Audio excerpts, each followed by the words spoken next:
Today, we're going to be looking at the Batman, which was this one, FondJoy, Batman FondJoy, 1/9 scale from the Justice League movie, if you can see that. There you go. From the Justice League movie. I've been waiting for this guy for the longest time now. I ordered him beginning of December. I think it was like December 9. It's already January 7, give or take. So about a month to get here. Got him on Amazon. If you saw the Batman vs Superman McFarlane wave, you heard me say that I didn't like the McFarlane version, so I was gonna look for a better one. I found this one just for my Justice League display. Here's the side of the box. Here's the back. Other side. I don't know if people really care for the boxes, but I like to show them off anyways. It is magnetic. You open this side, and then inside you get Batman's usually right there, but I took him out already. I was really excited for this figure. But yeah, apart from that, now that we get to see the box, very pretty. Let's move on to the accessories, and then we'll check out the figure. So right here for accessories, we get a base. Says Batman on it, then has the Justice League logo on top. So there we have that. We have this stand, which goes right here. It's kind of loose in there, just kind of chilling on there. I don't know if it's supposed to hook on. Wait, I think so. Yeah, right? I don't know. That goes on there. Apart from that, we also get the grapple gun. Very nicely painted.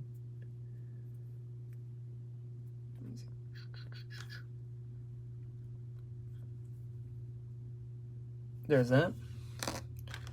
We get some batarangs. We get 2 batarangs actually, which also look really nice. Look at that. They don't have a lot of paint, but honestly, they don't need a lot of paint. I think they are what they need to be. We get some open hands to hold the grappling hook. I like the grappling gun. So there's that. Those are pretty easy to get it to hold, and that's what they look like. So there's that. Pretty snug fit. And apart from that, we also get the batarang holding hands, which are very so get those, get the batarang, and yeah, holds that really nicely. So there's that. Apart from that, that's it on the accessories. So let's move on to the figure. So right here we have the figure all out of the box. It looks great. Honestly, the main reason why I didn't like the McFarlane version, first of all, I don't think they made a version of this specific suit, but they did make a Batman vs Superman suit, and I didn't like it because I didn't like the way his outline looked. Like the shoulders, he looked a little small, a little skinny, and then the neck piece. So the thing with this version, Ben Affleck Batman, is he has very thick neck. He's very bulky looking. And the McFarlane one had a very long neck, very skinny long neck. And overall I didn't like the figure. Now, they did make a version for Batman vs Superman, but I didn't like the head sculpt on that one either. I like the suit, but not the head sculpt. And this one, I just like the whole thing. I'm very happy with how he looks. He has a lot of texture. The head overall looks really good. Let's zoom in on that. Whoa. So I think that looks really good. Especially for Ben Affleck. I do wish they would make a figure like the Michael Keaton, where it's like one consistent piece of plastic. I know we wouldn't get the neck movement, but come on. Batman doesn't really have neck movement. But I do like how they were able to do it here. I think it looks very good, very smooth, especially from the front. But the head looks good. Logo has all this texture on it. Let's see. So this texture looks really nice. All the suit has texture. He is pinless. Here's the gauntlets, the fist, the belt, the abs. Everything has texture on it, honestly. The boots, look at that. You can't even see the articulation in there, but we'll check that out later. Gold on the boots. Overall, I think it looks very good. The cape, it's a nice material. That's the inside. That's the outside. I really like how the outside looks. It's kind of leathery. Here's the back of the figure. Look at that. Look at the outline of it. It just looks great. Let's flip up the cape. Here's the back.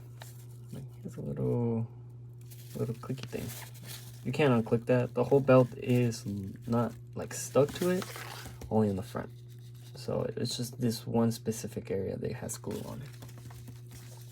One thing I did notice was he has some white in there. I don't know what's up with that. So yeah, it had some on this side when I moved the figure because I was messing with it, but I was able to scrape that off. This is kind of just on there. So I don't know, but it's nothing too big. But overall, I think this figure looks great.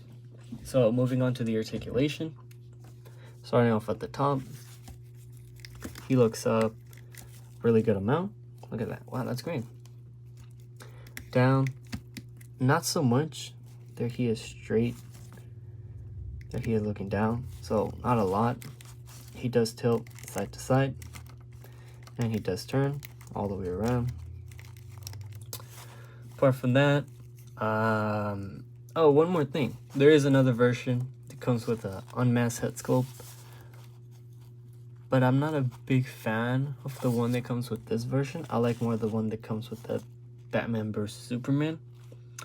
So if anything, I might get that figure and just display with that unmasked head sculpt. But for this one, I wasn't a big fan of the unmasked one, so I didn't get it. And on top of that, I'm gonna display him with the mask. So I didn't see a reason on spending more money for an accessory that I'm just gonna put away. But overall, back to the articulation. That's the head. Down to the shoulder. Oh, the cape is wired.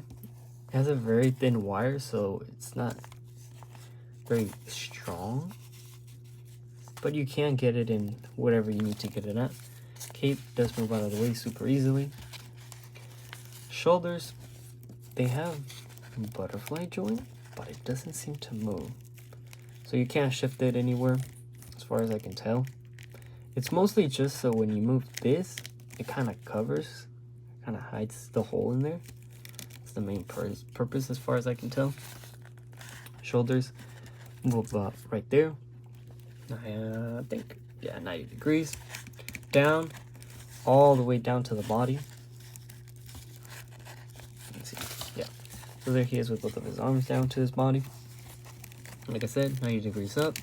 It does turn all the way around with no problem.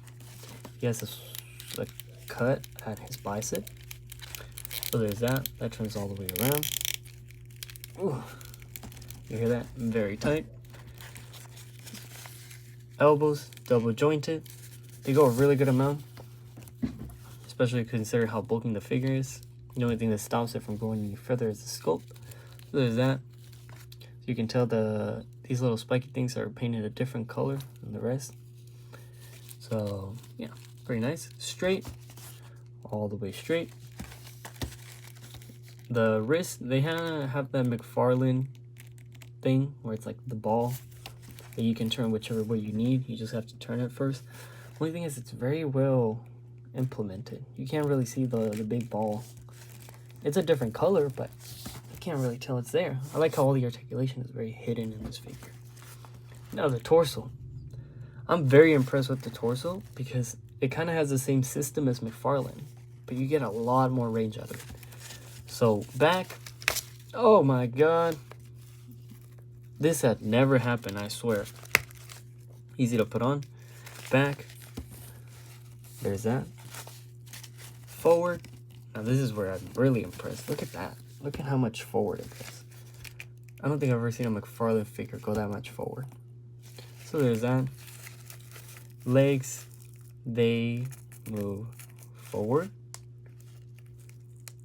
And then one thing is you can hinge it down, and that allows you to move it out a really good amount and up a really good amount. So you can just hinge that. It does look kind of weird when you have it like that, but you know, you're gonna be posing it.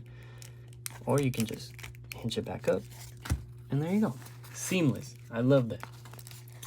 Another thing is double jointed elbows, pinless.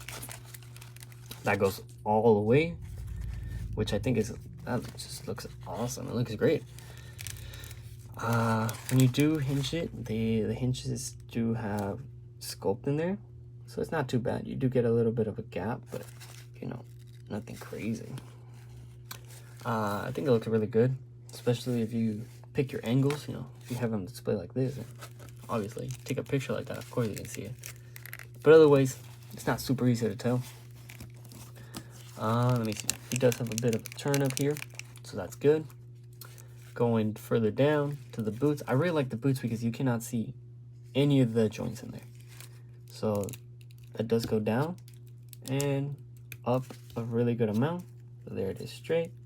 There it is down. Sorry. And there it is up. So there's that. And he does have toe articulation. Not the best, but still a pretty good amount. So let me get him back into standing position. Okay, so there we go. So one thing is, you can make this guy look kind of awkward. So if you put his arms super close together, and then his legs, they do come really close together. So you know, you can make it look really weird. But of course, you give him some sort of life into him. He looks great. So there's that. The cape is absolutely huge. I was looking at some clips of the movie. His cape was not this big, but you know, you can fold that back, and it looks good. Like I've said, there's no such thing as too much cape, especially when it's easy to get out of the way. It's always better to have more cape than less cape. So you have options. So there's that. Apart from that, let's move on to some comparisons. Right back. Starting off, we have the Armor Batman, which, first of all, this figure is not in scale with McFarlane, but I think it fits in very well. Right here, Armor Batman. They look about the exact same height, which I feel like this one should be a little taller, but I think they fit in, especially if you slouch him a little, maybe bend his knees a little. You can make it work. It's not like horribly out of scale like a Marvel Legends and McFarlane. They're within the range of being close enough. So these two, they sound about the exact same height, I would say. So I think it'll look great. Let me see. So there's that. Right here we have Ezra Miller Flash from the Justice League movie. See, a lot of people bring up this guy and they're like, oh, I don't this, I don't that. We're not worried about what the actor does. We're here for Flash. We're here for the character. On my opinion, I really like this costume. I prefer it more than the newer one from the Flash movie. I think that's what was it called? The one with Michael Keaton, whatever it's called. I really like the suit. I did get this figure. I didn't do a review on it because come on. It's a really good figure, but I did pin it up a little. I do think he is very short. We'll check out all these figures out later, but I don't know if he's in scale. That's the only thing. I don't know if he's in scale even with McFarlane. So, well, moving on to the next figure. Right here we have Wonder Woman. I cannot remember what their height difference is supposed to be. I know she's an Amazonian, so she's supposed to be super tall. But this looks about right, I think. Maybe they would be the same height. I don't know. Then again, my Wonder Woman does have the bent legs. But I think they're within scale enough. This Wonder Woman she looks very nice, but man, does her accessories just fall off. That's why she doesn't have her sword. Fell off as I was trying to set her up right here. But I think this looks great. Especially looking at it through the camera, I think it looks very nice. So, moving on to the next figure. So right here we have Doomsday. I did repaint him because he was just so blue, and I feel like Doomsday should be a little more gray. I don't know if it's accurate, but there's that. These are not in scale, just because it's Doomsday is not in scale at all. I went to watch Batman vs Superman after I did that review, and Superman is like shorter than Doomsday's arm, shorter than his arm. So these are definitely not in scale, but here's that if anyone was curious about that. And finally, here we have both of these together, Superman. They look great. I'm really happy with how these look. I think that's the one that most people wanted to see. I think Batman's a little taller, just a tiny bit taller, which I kind of like. I feel like since Superman is stronger, having a Batman that's slightly taller, kind of have that, hey, he's stronger, but he's a little more intimidating looking sort of thing. So, if anything, they should be about the same height, but I think Batman just being a tiny bit taller, like, even without the ears, it's just a tiny amount taller. Overall, I think these look great. Once again, I know he's not the same scale, but I think they look great. So, let me see. Let's set all these up. Whoa. Okay. So we'll put Batman in the middle. We'll put Wonder Woman right here. And then the last one. I still haven't gotten Cyborg. I do plan on getting a Cyborg. I don't know about Aquaman. I'm not a big fan of Aquaman. I haven't seen none of the movies. But maybe I'll get one. Definitely Cyborg though. But here's Flash. Okay, I know this review's not for Flash, but I just want to show this real quick. Flash is super short. Let me just make sure it's Superman standing. Flash is very short compared to Superman. And then he's even shorter than Wonder Woman. And let me think. Flash came out in the same wave that this guy was made. So these should for sure be in the same scale. But they're not. Flash is way shorter than him. Which I don't think in real life. I know Ezra Miller is just slightly shorter than what's his name? Ben Affleck. But he's also shorter than Wonder Woman. Which I know she has heels, but I don't know. This Flash figure just feels kind of short. But these three look good together. Look at that. That looks great. And then we have Flash. I don't know. There's that. I just wanted to show all these together. In case anyone was curious about height differences. So, apart from that, let me get everything out of the way. Gather my thoughts real quick. I think this figure is very worth it. Especially since it looks great. It articulates great. It has good accessories. Only thing is, I would have liked them to come with some extra hands, like some open, relaxed hands, some, like, you know what I mean, like some relaxed hands, anything. Just because if you have him in any pose, he either has fist or the pinching hands or the grappling hands, which you get what you need. But some extra hands would be appreciated. I would say that. Keeps sitting a little weird. There we go. Overall, I think it looks good. Good articulation. I think it fits in with McFarlane. Good enough. And I would easily recommend this figure. Only thing, like I said, is it just take a while to ship because it's from China, I think, as far as I know. So, you know, you do gotta wait, but I think it's worth it. I would 100% say it's worth it. Apart from that, let me think. Anything else? No, I think that's about it. Apart from that, I hope you guys have a good day, and I'll see you whenever I see you.